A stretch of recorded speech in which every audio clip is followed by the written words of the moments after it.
글로벌 증시의 주요 변수들을 통해서 투자 인사이트 얻어보는 시간입니다. 도움 말씀에 LS증권 김윤정 선임연구원 나와 계십니다. 안녕하십니까? 안녕하십니까. 자, 밤새 이슈들이 참 많이 나왔는데 오늘은 어떤 내용들 또 준비해 주셨을까요? 네, 오늘은 아무래도 매주 말씀드리고 있는 것 같은데 CPI 발표랑 연계해서 좀 예. 달러 계속 좀 변화하고 있는 모습들 한번 다시 좀 짚어보려고 하고 있고요. 그리고 그와 관련해서 또 중요한 지표인 금리 방향성에 대해서 좀 가늠해 볼 수 있는 연준 인사들의 코멘트 오늘 나왔던 것들도 예. 있어가지고 같이 좀 짚어보려고 합니다.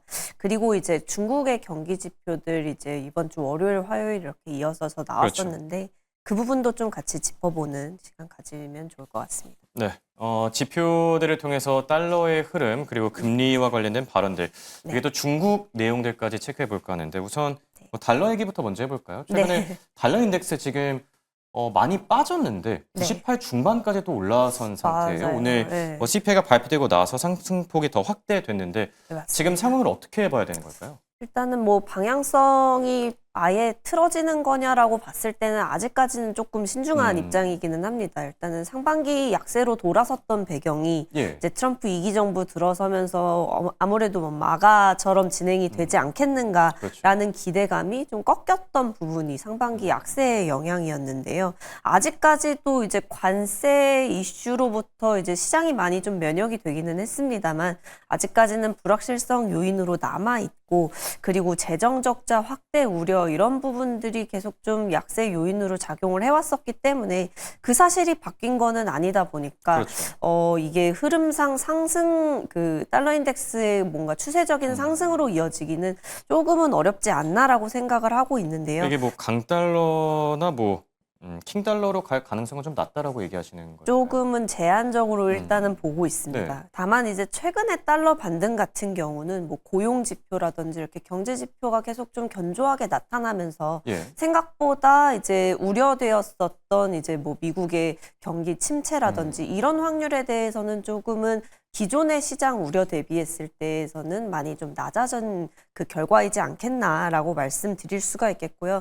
또 대외적으로 엔화가 약세를 보인 점도 결국 달러 인덱스가 6개의 주요 통화들의 가치를 가지고 이제 집계를 하는 거기 때문에 그것도 마찬가지로 영향을 미쳤다라고 볼 수가 있을 것 같습니다. 네. 그래서 현재까지는 좀 관세 불확실성이 좀 변동성을 좀 자극할 수 있는 요인이기는 한데 고용이나 임금 그리고 소비와 같은 주요 경기 지표들이 또 앞으로는 좀 방향성에 있어서 중요하게 작용을 할 것 같다라고 말씀을 드리면서 오늘 CPI가 발표된 내용들 조금 정리 드릴 수 있을 것 같습니다. 예. CPI 일단은 6월 정도서부터 관세 영향이 조금씩 나타나지 않겠나라고 시장이 예상을 하고 있었는데 그런 부분들이 일부 좀 반영이 된 것 같아요. 일단 CPI 전년 동월 대비 기준으로 했을 때 2.7% 올라가면서 이제 시장 예상했던 것보다 조금 높게 집계가 됐고요. 그리고 근원 CPI 같은 경우는 2.9% 전월 동월 대비 이렇게 올라가면서 예상치였던 3.0%보다는 조금 못 미치는 모습 보였습니다. 이제 근원이랑 이제 일반 그 헤드라인 CPI가 다르게 나타났었던 데에는 이제 전반적인 CPI의 어떤 상승을 주도했었던 영역이 이제 근원 CPI에서는 빠지게 되는 에너지가 포함이 되었기 때문이고요. 그리고 가구나 의류 품목에서의 물가 상승이 좀 두드러졌다라고 말씀을 드릴 수가 있을 것 같습니다. 그래서 네. 이런 부분들 확인하셨을 때 물가와 관련된 부분들이 어쨌든 조금씩 가시화가 되고 있지만 이제 그런 부분들이 아직까지는 조금은 이제 연준이 주목하는 수준에서 아직까지는 이제 금리 인하라든지 이런 부분에 있어서 이어지는 부분에 대해서는 이번 주에 이어질 연준 인사들의 코멘트 같이 네. 좀 참고를 해보셔야 될 것 같다라고 말씀을 드리고 있고요. 예. 그리고 또 한 가지 말씀드리자면 일단 16일 날 발표 예정인 PPI도 좀 중요하게 보셔야 될 것 같다라고 말씀을 드리고 있는데요. 마찬가지로 이제 전월치 대비했을 때는 상승을 하지 않겠는가라고 시장이 예상을 하고 있고요. 이 PPI가 중요한 이유는 결국에는 이제 기업 단의 인플레이션 압박이 결국 소비자 물가로도 그렇죠. 추가될 수 있기 때문에 그러니까 선행지표격인 거죠. 네, 맞습니다. 선행지표격으로서 해석을 할 수가 있어서 마찬가지로 좀 연준 위원들 그리고 시장 투자자, 시장 참여자들이 주목해야 할 지표로서 좀 평가를 하고 있고요. 6월 같은 경우는 이제 아무래도 하순에 중동 전쟁에 따른 이제 원유 가격 상승 국면이 좀 단기적으로 있었고 또 품목관세 언급 이후에 이제 구리 가격이 좀 상승한 상태에서 유지를 하고 있는 모습들이 이어지고 있기 때문에 인플레 지표가 좀 다시 자극될 수 있을지 이런 여부 계속 좀 확인을 해보셔야 되겠습니다. 네. 자, 그리고 앞서 얘기해 주셨던 내용 중에서 연준 위원들의 발언을 주목할 필요가 있다라고 얘기해 네. 주셨는데 실제로 지금 연준 위원들 발언을 많이 쏟아내고 있어요. 이게 아무래도 맞습니다. 다음 주부터가 블랙아웃 기간인가요? 맞습니다. 네. FOMC를 앞두고 이제 연준 위원들의 발언이 삼가되는 기간인데 네. 그래서 더 얘기를 많이 내놓는 것 같긴 한데 지금까지 나온 이 발언들을 봤을 때 이게 매파로 봐야 될까요? 비둘기파로 봐야 될까요? 일단은 아직까지는 기존에 좀 매파에 가까운 느낌이 좀 이어지고 예. 있다라고 평가를 해볼 수가 있을 것 같고요. 좀 막상 일단은 7월 FOMC만 놓고 봤을 때는 시장이 대부분 이제 동결을 거의 지배적이다라고 그렇죠. 평가를 하고 있는 상황이고 그 이후에 이제 9월, 10월, 12월 이렇게 남아있는 FOMC에서 어떤 결정을 내릴 것인가가 이제 중요하게 작용하는 부분이다라고 말씀드릴 수가 있겠는데요. 일단 트럼프 행정부는 금리 인하를 뭐 거의 공공연하게 이제 요구를 하고 있는 상황이고 이제 연준 위원들은 그에 대해서는 좀 부정적인 예. 입장을 여전히 좀 표명을 하고 있는 상황이다 말씀드릴 수가 있습니다. 그래서 뭐 오늘 그 발언했던 부분들도 확인해 보시면 박힌 총재 같은 경우가 이제 트럼프 행정부가 뭐 새 의장을 바꾼다 예. 하더라도 그 새 의장이 이제 추구하는 방향대로 이제 연준 위원들이 결정하지는 않을 것이다 하면서 어떤 독립성의 침해 우려에 대해서 조금은 이제 예. 안정시키려는 그런 발언들이 좀 이어졌고요. 그리고 콜린스 총재도 발언을 했는데 뭐 그동안에 그 관망하는 입장 계속 이어나갔습니다. 그 조기 인하 가능성에 대해서는 좀 일축하는 발언을 하고 예. 그리고 앞으로의 경제 지표들 남아있는 것들을 좀 확인을 하면서 생각을 해보겠다라는 식으로 발언을 했습니다.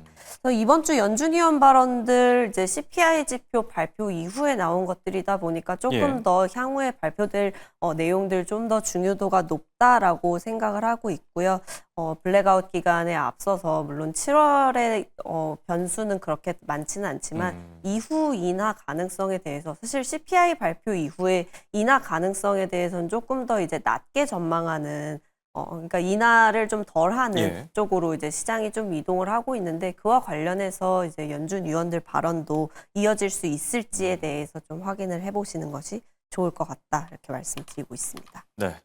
당장 다음 주부터 블랙아웃 기간에 들어가는 만큼 이번 주는 연준 위원들의 발언을 좀 주시할 필요가 있다. 이렇게 코멘트 전해주셨고요. 네. 자, 그리고 마지막 변수로 이번에는 중국 쪽으로 시선을 돌려볼까 하는데 지금 중국의 경기 지표들이 계속 발표되고 있거든요. 네. 시사점이 있습니까?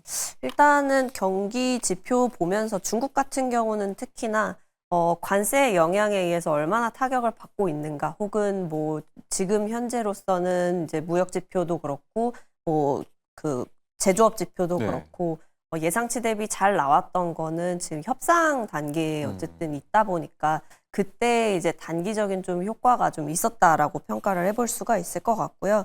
그리고 또 지금 오히려 최근에 이제 증시에서 확인해 볼 수 있는 거는 오히려 뭐 엔비디아라든지 이렇게 중국과 관세 협상 이후에 이제 H20 칩이 이제 중국 판매 재개되는 부분들이 오히려 주가에 혼풍으로 작용을 하고 있는 모습인데요. 다시 좀 중국 경기 지표 얘기로 가서 좀 살펴본다면 이제 어제자 발표됐었던 중국 2분기 GDP 그리고 6월 산업 생산 같은 경우는 예상치 대비했을 때 좀 상회하는 실적을 발표를 했다라고 말씀드릴 수가 있겠습니다. 네. 전반적으로 이제 중국 수출 데이터 14일날 발표됐었던 거랑 연결해서 살펴본다면 수출 데이터도 이제 전년 동월 대비 7.2% 올라가면서 시장 예상치를 상회를 했는데 그렇죠. 그거랑 연결지어서 본다면 이제 앞서 말씀드렸듯이 미국과 중국이 이제 관세 협상하면서 전반적인 조치가 좀 유예된 영향으로 이제 기업들이 먼저 중국 쪽에 필요한 것들을 좀 주문을 예. 하기 시작했고 그런 부분들이 이제 미국 기업이나 유럽 기업들 중심으로 좀 나타나면서 그런 부분들이 좀 양호한 산업 생산 지표까지 연결된 것이 아니겠는가라고 해석이 가능할 것 같습니다. 반면에 이제 내수와 관련해서는 좀 부진한 양상이 이어졌습니다. 6월 소매 판매 지표 같은 경우는 이제 전월치 그리고 시장 예상치를 모두 하회하는 지표를 기록을 했는데 결국 네. 이제 내수와 관련해서는 계속 좀 부진함이 이어지고 있다는 것이고 중국 정부 측에서도 이 내수와 관련된 부양책을 계속 좀 내놓고 있는데 그에 대한 효과는 아직까지는 좀 미진하다라고 나타나는 것은 일단은 제조업 지표나 수출 지표 강세 보인 거 좋은 거기는 합니다만은 이런 부분들이 장기로 이어지기보다는 좀 단기 효과에 그칠 수 네. 있다라는 우려로 좀 이어질 수가 있을 것 같고요. 좀 구조적인 소비의 회복으로는 아직까지는 이어지지 못하기 때문에 전반적인 중국의 경기가 뭐 개선되고 있다라든지 예. 그렇게 평가하기에는 좀 어렵지 않나라고 해석을 해볼 수가 있을 것 같습니다. 그래서 뭐 8월 1일에 관세 다시 이제 좀 유예 기간의 그 만료 시점이 이제 설정이 되어 있는데 그때 이제 미국 향 수출 선적 효과가 좀 계속 좀 나타날 수는 있겠습니다만은 뭐 그 이후에 대해서는 조금은 걱정을 해야 하는 것이 아니겠는가라고 좀 생각을 해볼 수가 있겠고요. 이게 예. 왜 중요하냐면 결국 중국의 내수나 이제 투자 부진 이런 것들이 지속이 될 경우에 우리나라의 대중 수출 약세도 좀 불가피하기 때문입니다. 그렇죠. 특히나 이제 뭐 우리나라가 중국에다가 수출을 하는 뭐 중간재 쪽이라든지 예. 뭐 반도체나 화학 이런 부분들도 영향을 받을 수가 있는 영역이고요. 실제로 한국의 대중 수출 비중 지난 6월 지표를 기준으로 17.4% 기록을 했습니다. 뭐 많을 때는 뭐 20%대 정도에서 유지가 됐었는데 이제 대미 수출 비중이 18.8% 기록을 했는데 이제 미국 쪽으로 수출하는 비중보다 낮아진 상황이고요. 절대 수출 규모가 이제 낮아진 것이 영향을 미쳤다라고 볼 수가 있을 것 같습니다. 그런 예. 부분들이 좀 우려되는 부분으로서 체크를 해보아야 하는 영역이다라고 말씀을 드리고 있습니다. 네. 자, 이렇게 중국 쪽 이슈까지 점검해 봤고요. 그렇다면 국내 증시 투자 관점에서 앞으로 전략은 또 어떻게 세워봐야 될지. 지금 코스피 지수가 3,200 위로 이제 안착을 하고 네. 계속 상승폭을 확대하고 있는데 맞습니다. 이거를 계속 뭐 추세적으로 해석을 해도 괜찮을까요? 아니면 뭐 일시적으로 봐야 될까요? 일단은 지금 이전과 다른 부분은 지금 PBR 기준으로 봤을 때 이미 한 배를 네. 넘어서고 있는 레벨까지 좀 올라가고 있고요. 통상적으로 우리나라의 어떤 PBR 레인지를 봤을 때 수출 증가율이 좀 잘 안 나오는 구간들에서는 어쨌든 우리나라 제조업이나 수출 쪽 비중이 높다 보니까 그때는 이제 0.8배에서 1배 정도 구간에서 움직이는 모습을 보였는데 이번 같은 경우는 이제 1배를 넘어서는 모습까지 갔다라는 거는 좀 이례적이다라고 말씀을 드릴 수가 있을 것 같습니다. 사실 이게 추세적으로 정말 뭐 5,000포인트, 4,000포인트 이렇게 넘어서 갈 것이냐까지를 봤을 때는 사실 그 상단에 대해서는 퀘스천 마크로 가고 있는 것 어렵죠. 같아요. 네. 그렇지만 이제 변화하는 부분이 있다면 결국에는 이제 좀 정책적인 드라이브가 영향을 미치고 있는 것이 아니겠는가. 특히나 이제 작년에도 비슷하게 기업 밸류업 프로그램이 진행이 되기는 했었는데 예. 계속 좀 법안의 처리라든지 이런 부분들이 이제 여야 간 합의가 계속 좀 결렬되고 하면서 그랬었죠. 법안 처리가 늦어진 부분이 외국인 투자자들의 기대 매물이 좀 실망 매물로 이어지는 모습이었는데 그에 비해서는 이제 법안 개정이 상당히 좀 빠른 속도로 이루어지고 있고요. 예. 이제 상법 개정안 같은 경우 일부 통과를 했고 좀 나머지 법안들에 대해서도 빠르게 통과를 시키겠다. 뭐 9월이라는 시한을 좀 두기도 했고요. 그렇다 보니까 적어도 이 말씀해 주셨던 9월이라는 시점까지는 이런 기대감들이 좀 이어질 수 있지 않겠는가. 특히나 이제 뭐 상법 개정안 외에도 뭐 자사주 소각 관련 법안이라든지 뭐 자본시장법, 세법 이런 부분들도 개정을 앞두고 있기 때문에 좀 투자자들의 기대감이 이어지지 않겠나라고 말씀을 드리고 있습니다. 그리고 이제 뭐 관련해서는 이제 외국인 순매수 유입 같은 경우 긍정적으로 살펴볼 수 있을 것 같고요. 다만 이제 하나 체크해 볼 만한 부분은 고객 예탁금이 이제 좀 하락세로 돌아선 가운데 신용잔고 빠르게 늘어나고 있다는 건데요.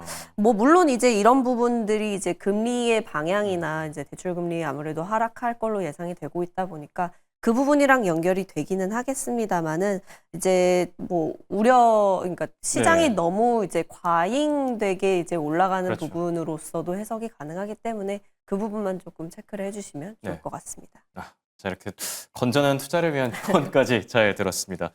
지금까지 도움말씀의 LS증권의 김윤정 선임연구원과 함께했습니다. 감사합니다.